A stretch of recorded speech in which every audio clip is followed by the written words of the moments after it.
আসসালামু আলাইকুম।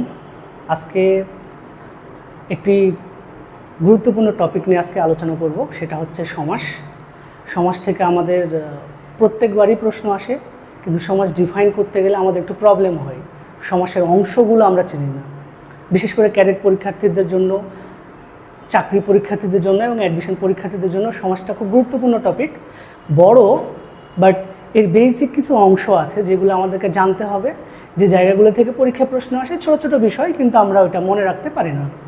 সো আজকে আমরা সেই অংশটুকু বোঝার চেষ্টা করব যে সমাস আসলে অ্যাকচুয়ালি কী, আর সমাসের অংশগুলো আমাদের চিনতে হবে। সো আমরা একটু দেখেন, প্রথমত আমাদের যে জিনিসটা জানতে হবে যে সমাস এই টপিকটা ব্যাকরণের কোন তত্ত্বে আলোচিত হয়। সমাস এই বিষয়টা কিন্তু খুবই গুরুত্বপূর্ণ। সমাস ব্যাকরণের একটা অন্যতম গুরুত্বপূর্ণ টপিক, কিন্তু সমাসের এই বেসিক আলোচনাগুলো আমাদের জানলে সমাস নির্ণয়ের ক্ষেত্রে আলোচনাটা আরও সহজ হবে, কিন্তু সেটা আমরা শিখব। তো প্রথম যে প্রশ্নটা খুবই আসে পরীক্ষায়, বিভিন্ন জায়গায় পরীক্ষায় প্রশ্ন আসছে, অনেকবারই প্রশ্ন আসছে যে সমাস ব্যাকরণের কোন তত্ত্বে আলোচিত হয়। ব্যাকরণের মৌলিক আলোচ্য বিষয় চারটা, সেই চারটা আলোচ্য বিষয়ের মধ্যে সমাস এই টপিকটা ব্যাকরণের কোন তত্ত্বে আলোচিত হয়। তো সমাস ব্যাকরণের সমাস ব্যাকরণের শব্দতত্ত্ব বা রূপতত্ত্বে আলোচিত হয়। সমাস এই টপিকটা ব্যাকরণের শব্দতত্ত্ব বা রূপতত্ত্বে আলোচিত হয়। এরপরে যে টপিকটা আমাদের জানতে হবে, খুবই গুরুত্বপূর্ণ, সমাস শব্দের অর্থ কী। সমাস শব্দের অর্থ হচ্ছে, সমাস শব্দের অর্থ আমরা অনেকেই এই জিনিসটা অনেকেই বলি এটা হচ্ছে সমাসের কাজ। হ্যাঁ, কাজ প্লাস অর্থ দুটাই বলা যায়, যে নিচের কোনটি সমাসের কাজ। অথবা পরীক্ষায় যদি প্রশ্ন দেয় যে সমাস শব্দের অর্থ কী, তাহলে উত্তর বেসিক্যালি আমরা তিনটা পাবো। একটা হচ্ছে সমাস শব্দের অর্থ হচ্ছে একপদী সংক্ষেপণ, সমাস শব্দের অর্থ হচ্ছে সংক্ষেপণ, একপদীকরণ, আরেকটা খুবই দরকার, সেটা হচ্ছে পদের মিলন। তো সমাস শব্দের অর্থ হচ্ছে, অর্থ বলেন আর কাজ বলেন তিনটা, একপদীকরণ, সংক্ষেপণ, পদের মিলন। এরপর আরেকটা প্রশ্ন খুব আসে, এটা চাকরি পরীক্ষা এবং ব্যাংকের পরীক্ষায় খুবই দেয়, এটা হচ্ছে সমাস শব্দটাকে ভাঙলে কি পাওয়া যায়, অথবা সমাস শব্দটার প্রকৃতি প্রত্যয় কী, অথবা সমাস শব্দটাকে বিশ্লেষণ করলে কি পাওয়া যায়। তাহলে সমাস শব্দটাকে যদি আমরা বিশ্লেষণ করি, তাহলে সম যোগ অস যোগ অ, সম যোগ অস যোগ অ, এটা পাওয়া যায়। যা আমরা জানি, এই যে চিহ্নটা আছে, এই চিহ্নের নাম ধাতু চিহ্ন বা প্রকৃতি চিহ্ন। এই চিহ্ন থাকলেই আমরা ধরে নেব এটা কৃৎপ্রত্যয় সাধিত শব্দ। এটা কি করা হয়, সেটা প্রকৃতি প্রত্যয় এই টপিক নিয়ে আমরা আলোচনা করলে ওইটাতে ক্লিয়ার হবে। বাট আপনারা ধরে রাখেন যে এই সমাস টপিকটা এটা কৃৎপ্রত্যয় সাধিত শব্দ। আর একটা প্রশ্ন খুবই আসে, তো সমাস কোন ভাষার শব্দ, তাহলে উত্তর হবে সংস্কৃত বা তৎসম ভাষার শব্দ। ওকে, আমরা একটা উদাহরণের মাধ্যমে সমাস জিনিসটা একটু ক্লিয়ার করি। দেখেন, আমরা সমাস জিনিসটা বুঝি না। সমাস আসলে কী? সমাস একটা বড় বাক্য থাকবে, সে বড় বাক্য থেকে ছোট যে একটা পদ পাবো তার নাম সমাস। দেখেন, উদাহরণ দিয়ে আমরা একটু বোঝার চেষ্টা করি। সবাই একটু দেখেন, যে ধরেন আমি একটা শব্দ লিখলাম নদী মাতা, নদী মাতা যার, নদী মাতা যার। তো এই কথাটাকে যদি আমরা ছোট্ট করে লিখি, নদী মাতা যার, তাহলে এই যে একটা বাক্য, এই বাক্যে পদ তিনটা, কিন্তু এটাকে আমরা জানি যে এটা বড় বাক্য, এটার নাম সমাস না। তাহলে সমাস কোনটা? নদী মাতা যার, যাকে বলা হয় নদী মাতৃক,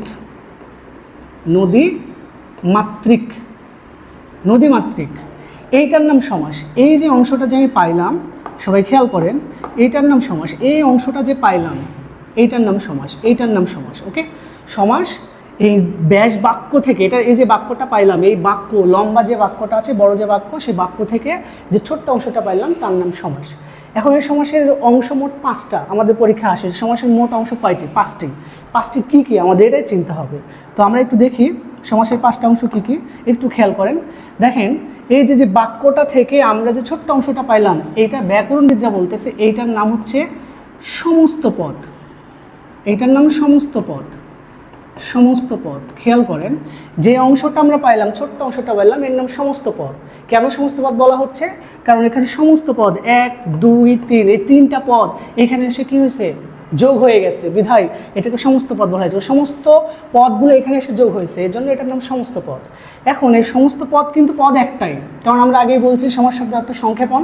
তাহলে এই যে বড় বাক্যটা এখানে এসে সংক্ষেপ হয়েছে, বিধায় এটাকে বলা হয় সমাসের অর্থ বলা হচ্ছে সংক্ষেপণ। আমি ব্যাখ্যা দিচ্ছি সমাস কেন এর অর্থগুলো এটা দাঁড়াইলো। তো এখানে দেখেন সমাসে পদ 1 2 3টা। আমরা জানি সমাস শব্দের অর্থ হচ্ছে একপদীকরণ। তো এখানে পদ কয়টা হলো? একটা হলো, এই জন্য সমাস শব্দের আরেকটা অর্থ হচ্ছে একপদীকরণ। এবং এখানে পদ কয়টা আছে? 1 2 3। সুন্দর করে পদের মিলন ঘটছে বলেই এটাকে বলা হয় পদের মিলন। কারণ সমাস শব্দের অর্থ শুধু মিলন বললে এটা ভুল হবে। কেন? কারণ আমরা জানি সন্ধি শব্দের অর্থ মিলন, কিন্তু সন্ধিতে ধ্বনির মিলন হয়, আর সমাসে হয় পদের মিলন। এই জন্য সমাস শব্দের অর্থ পদের মিলন।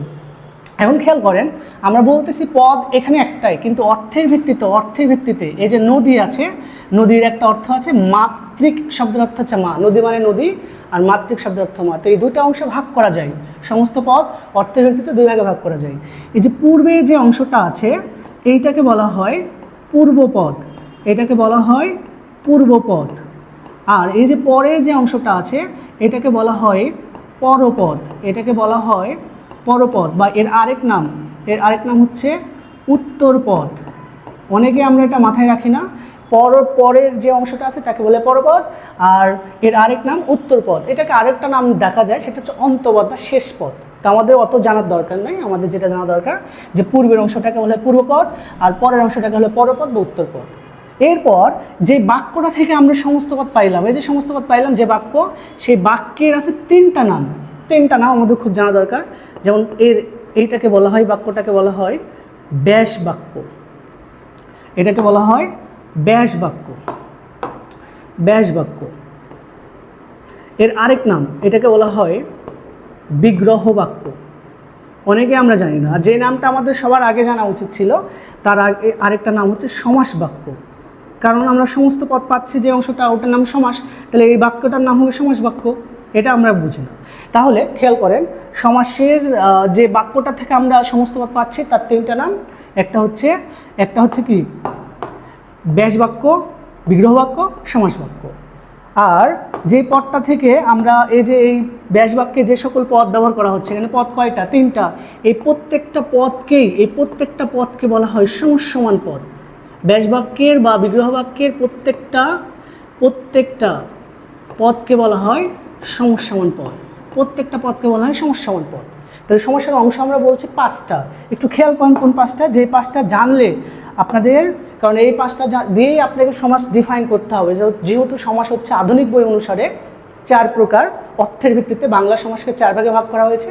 বাট আমরা যদি পুরাতন ব্যাকরণ হিসেবে খেয়াল করি তাহলে সমাস 6 প্রকার। 6 প্রকারটাকে ডিফাইন করতে গেলে আমাদের সমাসের অংশগুলো চিনতে হবে সুন্দর করে। তাইলে দেখেন, সমাসের অংশ মোট 5টা। আমরা আগেই বলেছি সমাসের মোট অংশ কয়টা? 5টা। নাম্বার 1, 1 নাম্বার হচ্ছে এই যে সমস্ত পদ। 2 নাম্বার, এই 2 নাম্বার পুরাটাকে আমরা বলবো 2 নাম্বার ব্যাস বাক্য। 3 নাম্বার যদি ধরি এটাকে সমসমান পদ। 4 নাম্বার পুরোপদ, 5 নাম্বার উত্তরপদ বা পরপদ। এই সমাসের মোট 5টি অংশ। এই 5টি অংশ আমরা সুন্দর করে চিনলাম, এবং এই সমাসের যে বেসিক আলোচনা করলাম এটা দিয়ে আমাদের সমাস নির্ণয় করতে হবে। ওকে, ফাইন।